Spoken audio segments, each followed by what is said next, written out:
Hello, good people of YouTube, Mountbatten here, and today we have the brand new Tier 8 Premium American Heavy Cruiser, the Anchorage.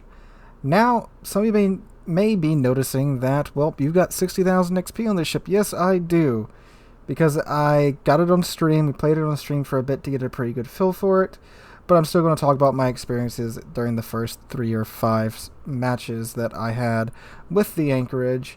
And don't worry, all that will be covered just soon.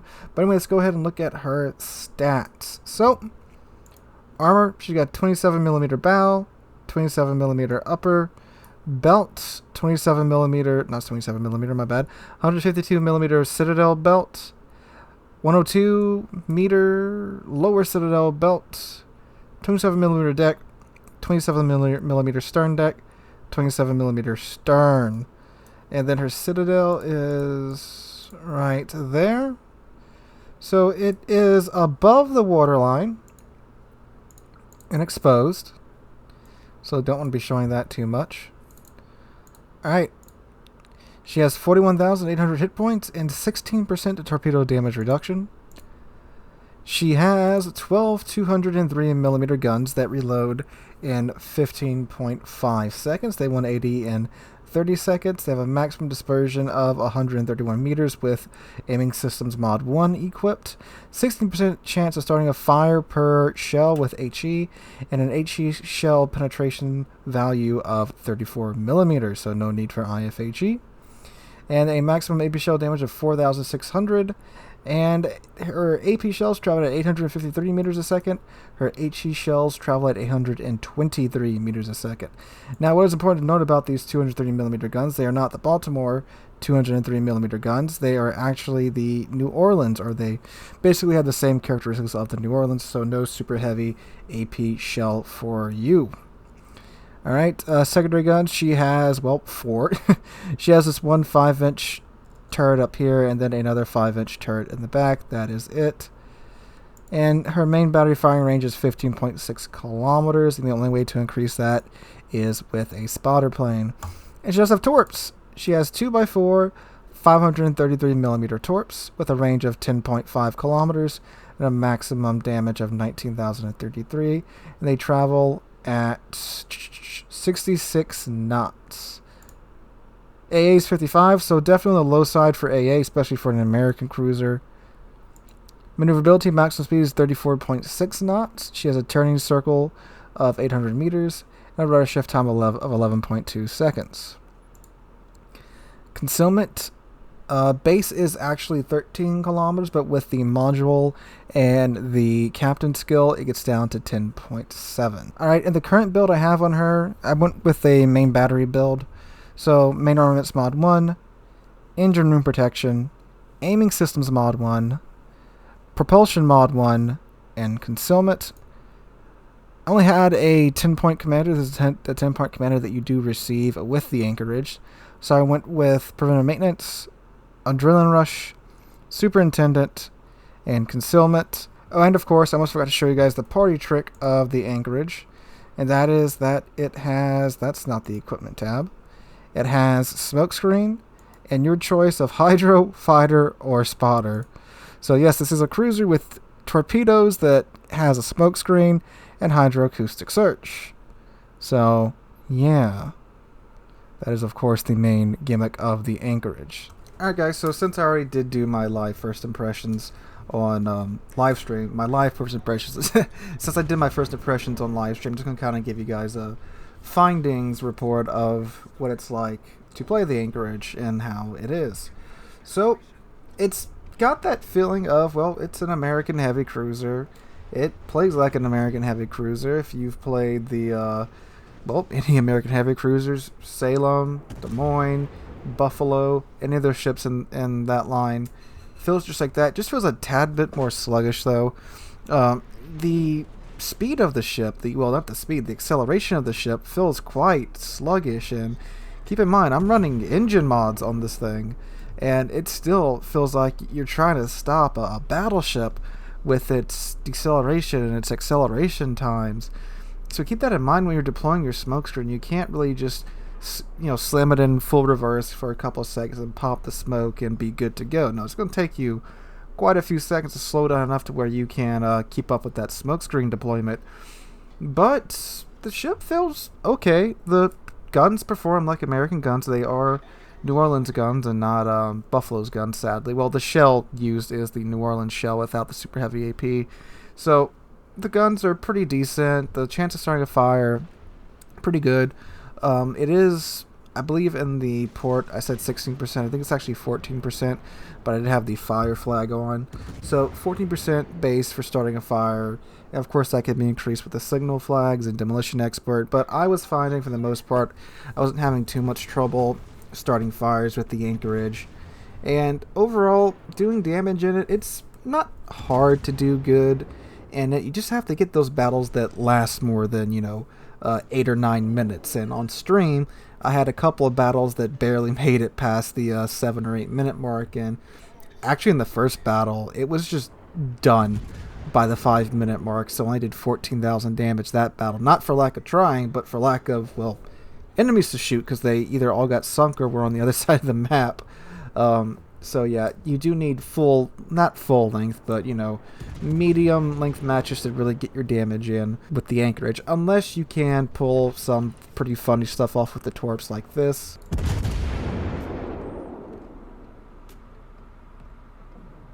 I don't think he's in. You know what? Oh, no, there's a Bismarck. I was going to say let's rush him, but then the Bismarck showed up.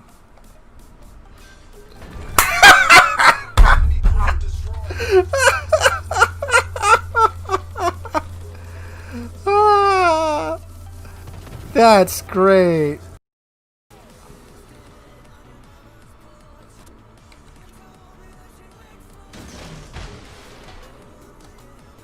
Nope, nope, nope, nope, nope, nope, nope, nope, nope, nope.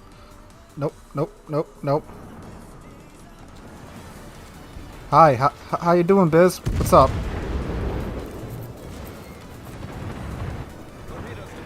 Oh, they bounced!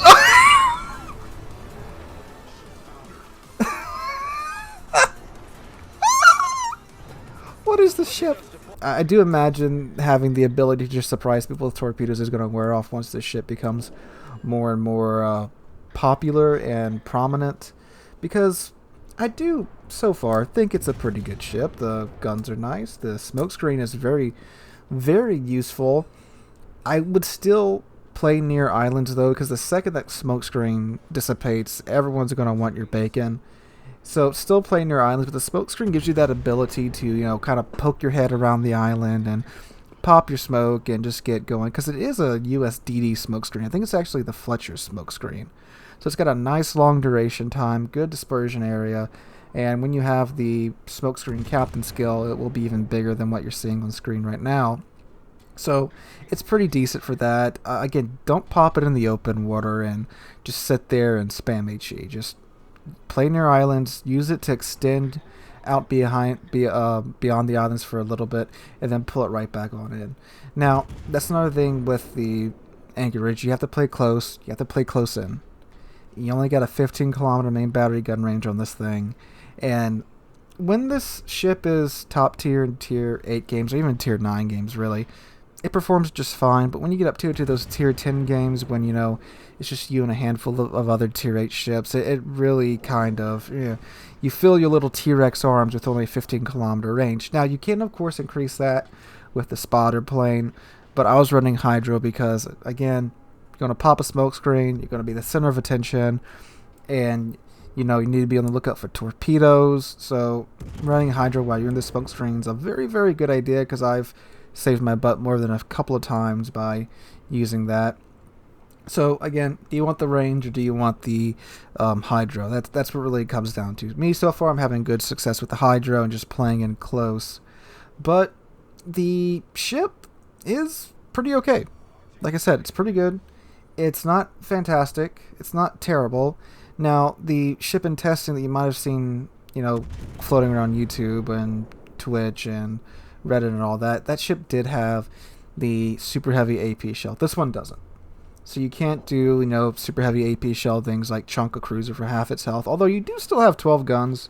So I imagine 12 citadels is going to hurt like crap either way, so you can still do that, but you can't chunk a cruiser for half its health with only 6 guns. So you can still kind of have a big old punch at AP ranges, but of course you have to show off most of your ship to do that. Now, the Anchorage does have pretty good firing arcs on its rear turret, so you do have that going for you. The Torpedo Arcs, they're not great, not terrible. They're not IJN cruiser terrible where you have to have a perfect flat broadside out to throw them out, but you are showing most of your ankle when you are getting these torps off.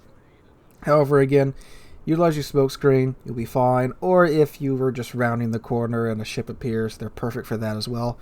And these torpedoes pack one heck of a punch with 19,000 max damage each. The AA isn't that great, only has an AA rating of 55 at tier 8. Leaves much to be desired in the AA department, but I mean, hey, for 12 203s with decent fire chance, torpedoes, smoke screen, you gotta give up something somewhere, and most definitely a lot of AA has been ripped off of this ship. As far as toughness goes, I mean, it's an American heavy cruiser, 27mm plating, you can bounce 15-inch shells, but you don't have a hill. So you can be a little cheeky with it with that 27mm plating, but do know that if you do slip up and don't angle right and take a big chunk, you're not going to get any of that health back. So pretty tough if you are very sharply angled, but again, be cautious with that. Overall, how's the ship? Like I said a couple times before, pretty good, not terrible, not fantastic. Is it worth buying outright through the dockyard event? No, it is quite expensive if you want to do that. 27,500 doubloons if you get the 2 starter bundles, whatever they're called. I would not recommend that. Do not do that. However, if you just grind the directives, I took a peek at them. They don't look too terrible. Kind of like the Odin event. There's some pretty easy ones in there, and there's some more challenging ones. But I would say it's a good deal if you were to grind out the directives and then just pay the $17.50 for the last 2 stages each, and then you got yourself a tier 8 premium with a lot of rewards, although I will admit the rewards this time around aren't as good as the Odin rewards. Odin we got, well, first off, if you bought any phases, you could go back and regrind them and get steel. With the Anchorage, you can go back and get Research Bureau points, so I guess if you're eyeing an Ohio, a Colbert, a Slava, or some unique upgrades, might be worth to buy a couple of phases if you want to do that instead of regrinding lines. But the other rewards, the special signal flags, they're pretty good, but the containers, the ones that I got, they were pretty lackluster. The coal was nice, though. You can get 17,500 coal out of this event, and that is pretty lovely, and you can get 200,000 free XP out of this event. However, again, with free XP being given away in daily missions, daily containers, rewards for various phases of various other things that you can do in the game, like collections and the combat missions and stuff, it's not like it's steel or coal where it's, pretty rare.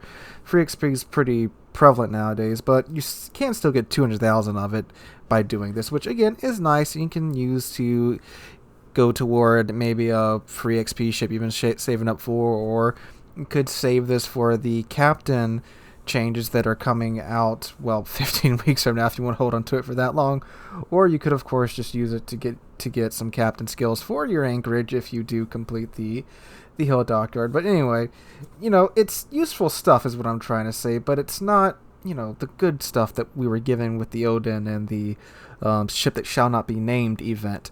So it's a pretty decent event in my opinion, and worth the grind to get this ship. Now let's say it's coming down to the last week of the event and you've only gotten up to halfway through the dockyard for whatever reason. Is it worth dropping at that point almost well over 10,000 doubloons to get this ship? No, of course not. From playing it pretty extensively on stream and a couple of matches after, it's a pretty decent cruiser. The smoke is nice, the torpedoes are nice, but it's not, game-changing or incredibly powerful, which is of course a good thing, and it doesn't have some amazing income like the Missouri does if you manage to get one. It's a good ship, but it's not worth that kind of money. You know, I wouldn't pay more for this than I would any other tier 8 cruiser. So, I mean, if you're going to spend money on this event, I wouldn't spend more than what a tier 8 cruiser is worth, which is around $40. So, I mean, if you're looking for validation for that, sure, it's worth $40 to get if you need that many objectives completed. If, you know, however many directives $40 will get you, it's worth that, but it's not worth spending any more than that, in my opinion at least. It's a pretty decent ship, so that's my recommendations to you if you're looking at spending money on the event or looking at buying the ship outright. So yeah, overall, pretty good ship. You have a chance to get it for pretty cheap. Wouldn't spend more than $40 on it. So guys, that's my first impressions review of the Anchorage. Let me know what you think in the comments down below. Do you agree? Do you disagree? Are you planning on getting the ship? Are you planning on even taking a shot at the directives yourself? Let me know. Anyway, guys, hope you're having a wonderful day. If you did enjoy the video, make sure to drop a like and subscribe to the channel. We recently passed 16,600 subs. I cannot thank you guys enough for that, which means we're actually under 400 away from 17,000. That is awesome.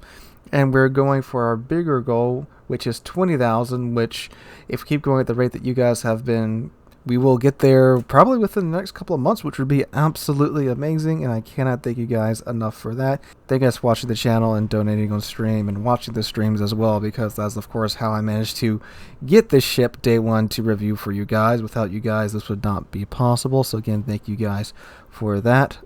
Hope you're having a wonderful Thursday. I hope to catch you guys in the next one.